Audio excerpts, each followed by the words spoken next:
বিশ্বনাথত আপৰ motorcycle rally প্ৰথম পৰ্যায়ত লোকসভা নিৰ্বাচনৰ আজি প্ৰচাৰ কাৰ্যৰ অন্তিম দিন।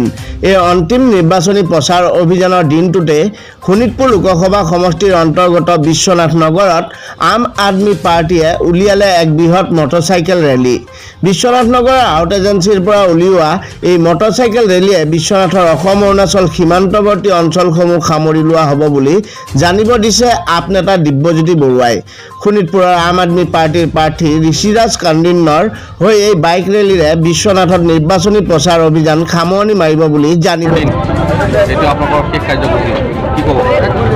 আচলতে আমাৰ কাৰণে বৰ সৌভাগ্য আম আদমি পাৰ্টিৰ কাৰণে, কাৰণ আমি খুব বেছি দিন হোৱা নাই এই বিশ্বনাথ আৰু শোণিতপুৰত আমাৰ দলীয় কাম কাজ, আৰু আমি প্ৰথমবাৰৰ কাৰণে লোকসভা সমষ্টি এটাৰ বাবে আমি নিৰ্বাচনত অৱতীৰ্ণ হ'ব পাৰিছোঁ।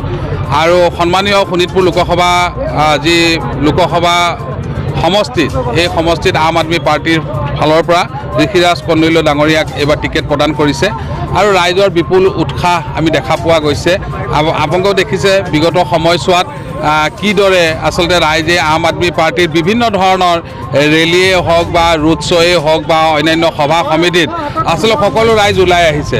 ৰাইজে আচলতে পৰিৱৰ্তনৰ পৰা পৰিত্ৰাণ বিচাৰি পেলাই ৰাইজ আচলতে ওলাই আহিছে, আৰু আমি যিমান দূৰ পাৰিছোঁ ৰাইজৰ কাষলৈ যাবলৈ চেষ্টা কৰিছোঁ। আৰু ৰাইজক আমি দিল্লী আৰু পাঞ্জাৱৰ যি পৰিৱৰ্তন, দিল্লী আৰু পাঞ্জাৱৰ যি আম আদমি পাৰ্টিৰ চৰকাৰৰ কাম কাজ, আমি কি উন্নয়ন কৰিছোঁ, কি ধৰণে কাম কৰিছোঁ, সেইখিনিয়ে ৰাইজৰ ওচৰলৈ লৈ গৈছোঁ। আমি কোনো বেলেগ এটা পাৰ্টিক আমি গালি গালাজ পাৰিব পৰা ৰাজনীতি কৰিব আমি বিচৰা নাই। আমি নিজৰ কথাখিনি, দিল্লী আৰু পাঞ্জাৱৰ কথাখিনি লৈ আমি ৰাইজৰ ওচৰলৈ গৈছোঁ। আপোনালোকে সকলোৱে জানে দিল্লীত স্বাস্থ্যই হওক, শিক্ষাই হওক,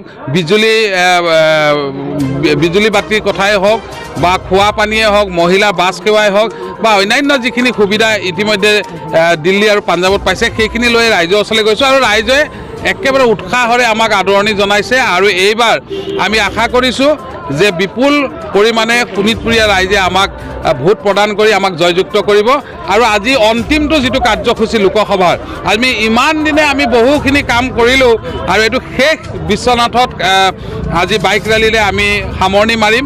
ঠিক তেনেকৈ আমাৰ শোণিতপুৰ লোকসভা সমষ্টিৰ আন যিবিলাক বিধানসভা সমষ্টিৰ অন্তৰ্গত আছে তাতো বাইক ৰেলী হৈছে। বিহালীটো ইতিমধ্যে আৰম্ভ হৈছে, ৰাঙাপাৰাত হৈ আছে, তেজপুৰত হৈছে। আমি বিশ্বনাথৰ জিলা কাৰ্যালয়, মুখ্য কাৰ্যালয়ৰ পৰা আজি আমি এই ৰেলীটো আৰম্ভ কৰিছোঁ।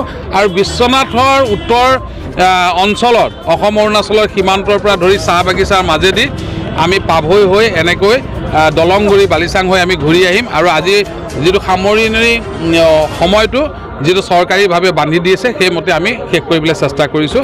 আৰু আপোনালোকৰ সকলোৰে মিডিয়া সাংবাদিক বন্ধুসকলে আচলতে ইমান দিনে আমাক যিমান সুন্দৰভাৱে আচলতে আপোনালোকৰ সেৱা আগবঢ়াইছে, আৰু আমাক ৰাইজৰ ওচৰলৈ লৈ যোৱাৰ ক্ষেত্ৰত বিশ্বনাথৰ সংবাদ কৰ্মীসকলে যিটো আচলতে আমাক উৎসাহ উদ্দীপনা যোগালে, তেওঁলোকৰ যি নিষ্ঠাৰে আচলতে কোনো ধৰণৰ পক্ষপাতি নোহোৱাকৈ নিৰপেক্ষভাৱে আটাইকেইটা দলক আচলতে যি ধৰণে প্ৰচাৰ কৰি দিলে, তাৰ বাবে সমূহ বিশ্বনাথৰ সংবাদ কৰ্মীক আমি ধন্যবাদ জ্ঞাপন কৰিছোঁ।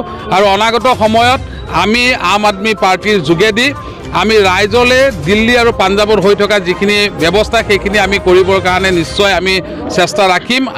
আৰু বৰ্তমান যি কেজৰিৱাল ডাঙৰীয়াই যি আচলতে অসমৰ লোকসভাক লৈ যি গেৰেণ্টি দিছে, চাহ শ্ৰমিকৰ 450 টকা মজুৰি, তেওঁলোকৰ ভূমি পট্টা প্ৰদান, জনজাতিকৰণৰ বিষয়টোকে ধৰি বিভিন্ন ধৰণৰ যিখিনি আছে, সেইখিনিও আমি ৰাইজক দিবৰ কাৰণে অপ্ৰাণ চেষ্টা কৰিম।